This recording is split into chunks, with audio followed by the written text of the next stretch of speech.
اعوذ باللہ من الشیطان الرجیم بسم اللہ الرحمن الرحیم اللہم فقہنا فی الدین۔ الحمدللہ، آج ہم پارہ نمبر 25 شروع کرنے جا رہے ہیں۔ سب سے پہلے کل کا سوال۔ کل میں نے آپ سے پوچھا تھا کہ کسی بھی شخص کی سب سے اچھی بات کیا ہو سکتی ہے، قرآن کیا بتاتا ہے؟ اس کا جواب تھا سورہ حمیم سجدہ کی آیت نمبر 33 میں، اور جواب یہ تھا کہ اس شخص سے اچھی بات کس کی ہوگی جس نے اللہ کی طرف بلایا، نیک عمل کیا اور کہا کہ میں مسلمان ہوں۔ یہ تینوں چیزیں آپس میں کنیکٹڈ ہیں۔ پہلی بات یہ کہ اپنے آپ کو اسلام کے دائرے میں سپردگی میں رکھنا، اسلام کے حوالے کر دینا۔ دوسری بات یہ کہ اپنے اعمال پہ نظر رکھنا، اور تیسری بات یہ ہے کہ لوگوں کو بھی اس کی دعوت دینا۔ اس کے بعد پھر ہم آ جاتے ہیں سپارے کے اوپر۔ پہلا ربع ہم شروع کرتے ہیں۔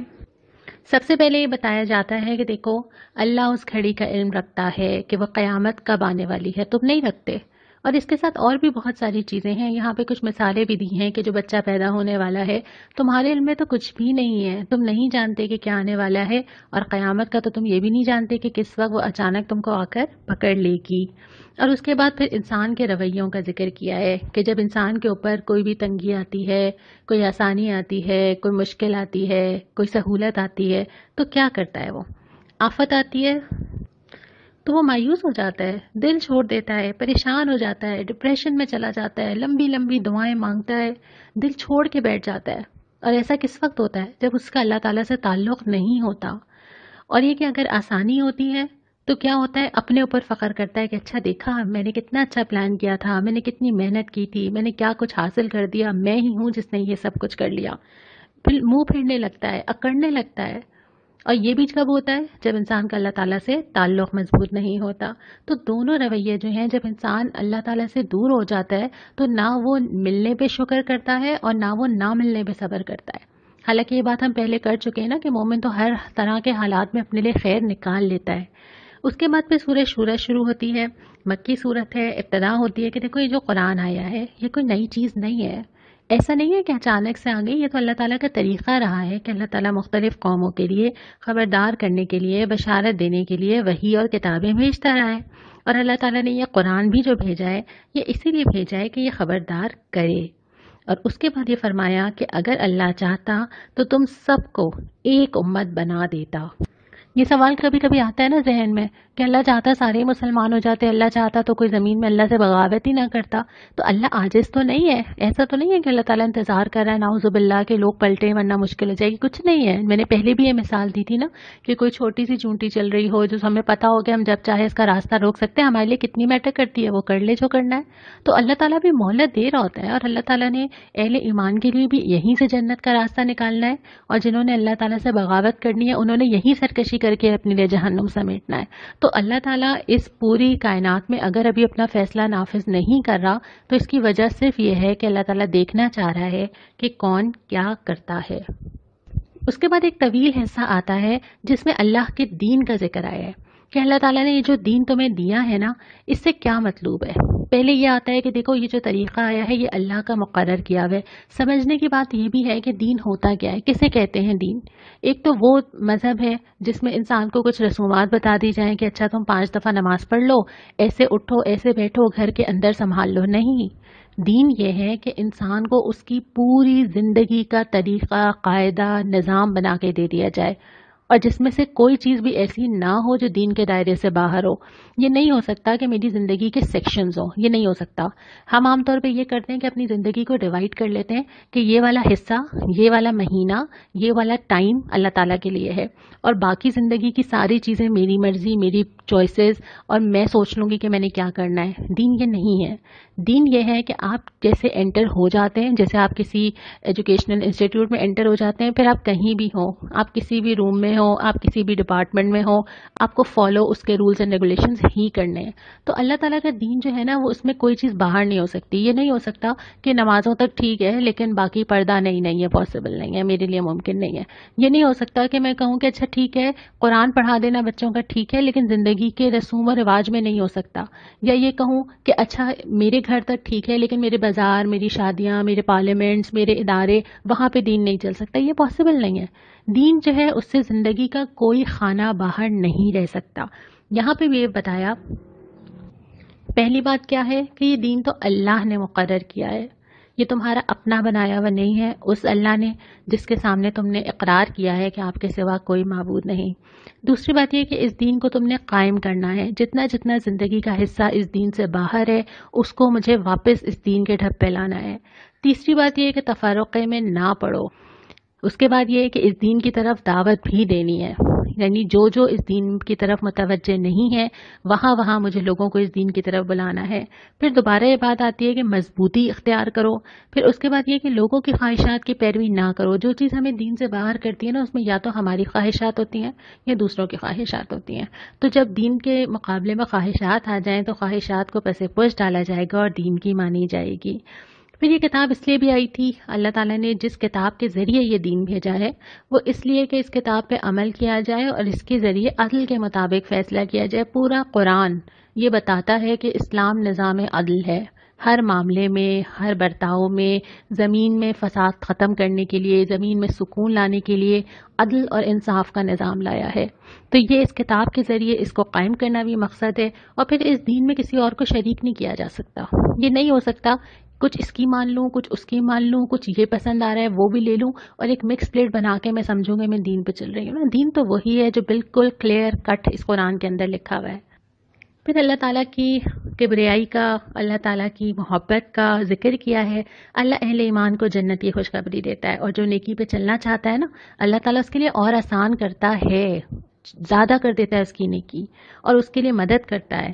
پھر وہ لوگوں کے سینوں میں چھپے ہوئے راز بھی جانتا ہے، اور اگر کوئی انکار کرے اس کے دل پہ مہر بھی لگا دیتا ہے۔ کوئی پلٹ آئے تو اس کی توبہ بھی قبول کرتا ہے، کوئی اس سے مانگے تو دعا قبول کرتا ہے، بلکہ اپنے فضل سے اور زیادہ اس کو عطا کر دیتا ہے۔ اور اس کے بعد یہ کہ وہ مختلف حالات کے ذریعے باطل کو مٹاتا ہے اور حق کو سامنے لے آتا ہے۔ اس کے بعد ہم دوسرے ربع کے اوپر آتے ہیں۔ شروع میں ہی فرمایا کہ تم زمین میں خدا کو عاجز تو نہیں کر سکتے، ہے نا۔ تمہاری حیثیت اور اوقات کیا ہے کہ تم اللہ کے سامنے کھڑے ہو کے یہ چیلنج کر سکو کہ میں کسی اور کی مانوں گا؟ تم کچھ نہیں کر سکتے اگر اللہ تمہیں اپنے راستے پہ لانا چاہے۔ اس کے بعد اہل ایمان کا ذکر کیا ہے کہ بہتر اور پائیدار نتیجہ قیامت کے دن جو لوگ پائیں گے ان کے اندر یہ ساری صفات ہوں گی۔ اس کے بعد ذکر کیا ہے کہ وحی اللہ کی طرف سے ہے، اللہ ہی بتاتا ہے اپنے فرشتوں کے ذریعے اپنے رسولوں کو۔ اس کے بعد پھر سورہ زخرف شروع ہوتی ہے جو مکی صورت ہے۔ ابتدا ہوتی ہے کہ یہ کتاب بلند پایا حکمت والی کتاب ہے، اور پھر کائنات کی نشانیوں کا ذکر کیا جاتا ہے کہ جو ساری چیزیں تم استعمال کرتے ہو، مسخر کرتے ہو، یہ سب اللہ نے تمہارے لیے کی ہیں۔ پھر ایک خطبہ آتا ہے جس میں فرشتوں کو اللہ کی بیٹیاں قرار دینے کی مذمت کی جاتی ہے۔ پھر ہم آتے ہیں تیسرے ربع کے اوپر، اور یہاں پہ شروع ہی میں فرمایا جاتا ہے کہ یہ لوگ اپنے آباء و اجداد کی تقلید سے باز نہیں آئیں گے۔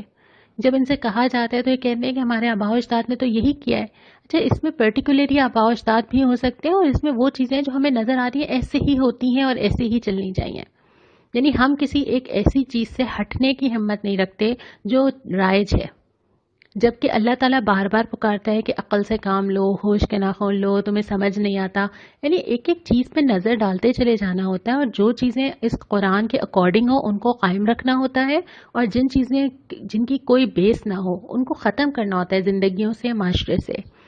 اور اس کے بعد پھر حضرت ابراہیم کی مثال دی کہ حضرت ابراہیم بھی ایک ایسے خاندان سے تھے جہاں بت پرستی تھی، لیکن انہوں نے اپنی اور اپنی اولاد کے لیے کیا پسند کیا۔ پھر ذکر کیا ہے کہ دنیا یہ جو سامنے ہے نا، یہ بہت ہی چھوٹی چیز ہے اللہ تعالیٰ کے لیے، بہت چھوٹی چیز ہے۔ اللہ دینا چاہے کسی کو تو کتنی بھی دے دے، اللہ چاہے تو سونے کی چیزیں بنا دے۔ اور ساتھ ساتھ یہ بھی فرمایا کہ دیکھو جو رحمان کے ذکر سے تغافل برتتے ہیں، اب تغافل کیا ہوتا ہے، غفلت کیا ہوتی ہے؟ اللہ تعالیٰ تو بار بار پکار رہے، بار بار کہہ رہے آؤ اس کتاب کی طرف، آسان کر دی ہم نے تاکہ لوگوں کو سمجھ آئے، عقل سے کام نہیں لیتے، کب پلٹیں گے اللہ کی طرف؟ انسان توجہ ہی نہیں دیتا۔ اگر میں اپنی زندگی پہ نظر ڈالوں، میری بھاگتی دوڑتی زندگی، صبح یہ کام، دوپہر میں یہ، شام یہ، رات کو یہ کرنا ہے، میں نے پلانر بنائے ہوئے ہیں، میرے پاس اگلے 4 سال کی پلاننگ موجود ہے، میرا پورا ہفتہ بزی ہے، کیا چیز نگلیکٹ ہوتی ہے؟ اللہ کا دین۔ کتنا ٹائم دے پاتے ہیں ہم اپنی زندگیوں کے اندر اس کو؟ اور میں نے پہلے یہ بات کی تھی نا کہ جہاں ہم اس کو رکھتے ہیں یہ ہمیں وہیں رکھتا ہے۔ اور اس کے بعد یہ بھی ہے کہ جو اس سے تغافل برتتا ہے پھر وہ شیطان سے قریب ہوتا جاتا ہے۔ انسان ایک راستے پہ تو ہوتا ہی ہوتا ہے کسی ایک جگہ، اور ایسا نہیں ہوتا کہ آپ ایک دفعہ دین پہ آ جائیں گے تو اب آپ کے پاس شیورٹی ہے کہ اب آپ کبھی نہیں بہکیں گے یا کبھی آپ دنیا کی طرف نہیں جائیں گے۔ یہ کشمکش ہی تو جنت کا راستہ ہے۔ روزانہ صبح دوپہر شام جب آپ اپنے اندر یہ کشمکش محسوس کریں گے، آپ ہمت پکڑیں گے، آپ تھوڑا پیچھے جائیں گے، پھر خود کو کھڑا کریں گے، پھر خود کو حوصلہ دیں گے، یہی ہے جنت میں جانے کا راستہ۔ یہ نہیں ہو سکتا کہ مجھے کوئی پکڑ کے لے جائے گا اور آج میں نے فیصلہ کر لیا، اچھا اب میں نے جو ہے وہ آخرت کے لیے تیاری کرنی ہے اور میری زندگی بس ایک ٹریک پہ چل پڑی۔ نہیں، دنیا تو بار بار کھینچے گی نا، دل تو چاہے گا نا بہت ساری چیزوں کا۔ تو اس میں اگر انسان اپنے آپ کو اس کتاب سے اور اس ذکر سے جوڑ کے نہ رکھے تو شیطان کے لیے بہت آسان ہو جاتا ہے مجھے قابو کرنا۔ اس کے بعد پھر فرمایا کہ اس کتاب کو مضبوطی سے تھام کے رکھو۔ بہت سارے انبیاء گزرے، جھٹلائے گئے، باتیں بنائی گئی، پھر آخر میں کیا ہوا؟ پکڑ لیا اللہ تعالیٰ نے۔ اور اللہ جو چیز دے رہا ہے اس وقت، مہلت دے رہا ہے، یہ اللہ تعالیٰ کی قدرت ہے کہ اللہ تعالیٰ ہمیں وقت دے رہا ہے پلٹنے کے لیے۔ ان قریب تو معلوم ہو ہی جائے گا نا، سب کا کھل کے سامنے آ جائے گا، میرا بھی کھل کے سامنے آ جائے گا، سب کے سب اپنے اعمال نامے کے ساتھ کھڑے ہوں گے، فیصلہ چکا دیا جائے گا۔ تو جو چیز ابھی میرے ہاتھ میں ہے نا، وہ صرف وہ مہلت ہے جو مجھے نہیں پتا کہ اس نے کب ختم ہو جانا ہے۔ اس کے بعد سورہ دخان شروع ہوتی ہے، مکی صورت ہے اور ابتدا ہی ہوتی ہے کہ دیکھو یہ قرآن بھی شب قدر میں نازل ہوا اور اس رات میں فیصلے اتارے جاتے ہیں۔ اور ابھی بھی ہم جب یہ سن رہے ہیں تو شب قدر شروع ہو چکی ہے، اپنے لیے کیا فیصلہ کروانا ہے اس پر ہم آخر میں بات کریں گے۔ پھر ذکر کیا کہ انتظار کرو اس دن کا، اور یہ اس وقت کہا جا رہا ہے جب مسلمان مکہ میں مظالم کا شکار ہیں، کفر بہت طاقت کے ساتھ ہے، بظاہر کوئی راستہ نظر نہیں آتا۔ اللہ تعالیٰ نے کہا کہ یہ جو وقت ہے یہ تم دونوں کے لیے ٹیسٹ کیس ہے، پھر تو ایک دن آئے گا نا جب اللہ تعالیٰ سب کے فیصلے چکا دے گا۔ اور پھر آگے مثال بھی دی ہے فرعون کی کہ جس طرح اللہ تعالیٰ نے سمندر کو سبب بنایا اس کو غرق ہونے کا، اور آگے بہت ہی تذکیر کی گئی ہے، بہت ہی سمجھنے والی یہ آیات ہے کہ جو ان کے پاس چیزیں تھیں کیا کام آئیں؟ نہ ان کے اوپر آسمان رویا، نہ زمین روئی۔ اور پھر طبا کی قوم کا بھی ذکر کیا ہے کہ یہ قوم تھی جس کو تباہ کر دیا گیا۔ جو چیز ہے سمجھنے کی ہے نا کہ اب انسان اگر دنیا سے چلا جائے تو اصل چیز تو یہی میٹر کرتی ہے نا کہ وہ کس حال میں گیا، کس راستے میں گیا۔ جو چیزیں پیچھے ہیں، جن چیزوں میں میرا اتنا وقت لگتا ہے، جس وقت کوئی جنازہ گھر میں کھڑا ہو گیا، یہ میٹر کرتی ہیں چیزیں کہ اس کے کپڑے کیسے تھے، اس کے جوتے کیسے تھے، اس نے کپڑوں پہ کون سی لیسز لگائی ہوئی تھیں، اس نے دن اور رات کس چیز میں وقت لگایا، اس کا کہاں کہاں جا کے وہ اپنی گرومنگ کے لیے جاتا تھا، یہ میٹر ہی نہیں کرتا۔ اس وقت آپ قرآن اٹھاتے ہیں اور مغفرت کی دعا کرتے ہیں جب جنازہ گھر میں پڑا ہوگا۔ اور اس کے بعد بھی ہم نے بہت ساری جوان موتیں دیکھی ہیں، ہم نے بہت ساری اچانک آنے والی موتیں دیکھی ہیں کہ زندگی رک گئی، کہ ایسا ہوا کہ وہ لوگ دنیا سے چلے گئے تو پیچھے گھر برباد ہو گیا۔ اور ہم کیا سمجھتے ہیں، ہم جس حالت میں اس وقت، ہمیں لگتا ہے کہ اگر ہم گھر سے ذرا سا وقت نکال دیں گے، اپنی مصروفیت میں سے وقت نکالیں گے تو ہمارا گھر، ہمارے معمولات، ہماری چیزیں درہم برہم ہو جائیں گی۔ کہ ایسا کبھی ہوا ہے؟ کبھی کوئی دنیا سے چلا گیا ہے تو کیا ایسا ہوا ہے کہ اس کے پیچھے دنیا نہیں چلی؟ اور کیا ہم اتنے لازم و ملزوم ہیں کہ ہمارے پیچھے دنیا نہیں چلے گی؟ یقین جانیے جس لمحے اللہ تعالیٰ بلائے گا صرف میں ہوں گی اور اللہ تعالیٰ ہوگا، باقی دنیا ویسے ہی چل رہی ہوگی، اگلے دن سے چل رہی ہوگی۔ تو مجھے کیا کرنا ہے؟ مجھے یہیں سے اپنے مستقبل کا تو سوچنا ہے نا کہ جب یہ آنکھیں بند ہوں گی اور دوسری دنیا میں کھلیں گی تو پھر میں نے کیا کرنا ہے، کیا پانا ہے اس کے بعد۔ اور اسی لیے پھر آگے دونوں انجام بھی بتا دیے ہیں کہ جو گناہ گار لوگ ہوتے ہیں وہ کیا کیا دیکھیں گے، اور جو خدا ترس لوگ ہیں ان کے لیے اللہ تعالیٰ نے کیا کیا ضیافت تیار کی ہے۔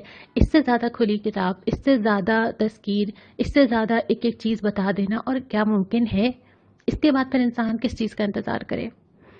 یہاں پہ صورت مکمل ہوتی ہے اور سورہ جاسیہ، یہ بھی مکی صورت ہے، شروع ہوتی ہے، اور یہاں پہ بھی اللہ تعالیٰ نے وہ سوال اٹھا دیا جو میں ابھی آپ سے کہہ رہی تھی۔ اللہ تعالیٰ کی ساری نشانیاں بتانے کے بعد فرمایا اب یہ کس چیز پر ایمان لائیں گے؟ کیا واقعی کچھ نہیں پتا، کچھ سمجھ نہیں آتا، کچھ دکھائی نہیں دیتا، کبھی ہلائے نہیں جاتے، کبھی پریشانی نہیں آتی، عبرت نہیں دیکھتے، جنازے نہیں دیکھتے، قرآن کی باتیں سمجھ میں نہیں آتی، پھر کون سا ٹرننگ پوائنٹ ہوگا لائف میں؟ کب آئے گا وہ؟ کس بات کا ہم انتظار کریں کہ ایک دن آئے گا اور ہمیں یہ بھی نہیں پتا کہ وہ ایک دن آنے کا وقت بھی ملے گا کہ نہیں ملے گا۔ اور اس کے بعد پھر ذکر کیا کہ جو لوگ اللہ کی آیات کے ساتھ رویہ رکھتے ہیں، یعنی اللہ کی آیات کے مقابلے میں اڑ جاتے ہیں، مذاق بنا لیتے ہیں۔ یہ اللہ تعالیٰ نے تو قرآن ہدایت بھیجا تھا نا، یہ تو علم تھا، لیکن لوگ اس کے ساتھ زیادتی کرتے تھے۔ اور بنی اسرائیل کے سلوک کا بھی یہی ذکر کیا ہے کہ انہوں نے اس کتاب کے ساتھ یہی کیا کہ آپس میں ایک دوسرے کے ساتھ زیادتی کرنے کے لیے اس کو استعمال کیا۔ اصل میں ایسا نہیں تھا کہ ان کو معلوم نہیں تھا، اور ایسا نہیں ہے کہ ہمیں بھی معلوم نہیں ہے۔ اور پھر فرمایا کہ وہ شخص جس نے خواہش نفس کو خدا بنا لیا ہو، خواہش نفس کو بس ایک لفظ میں کہہ سکتے ہیں، میں، اور اس کے بعد فرمایا کہ جب نامہ اعمال دے دیا جائے گا، سب لکھا تو جا رہا ہے نا، ایک ایک چیز اللہ کے پاس لکھی جا رہی ہے، سب کھل کے سامنے آ جائے گی۔ اور پھر کیا رہ جائے گا؟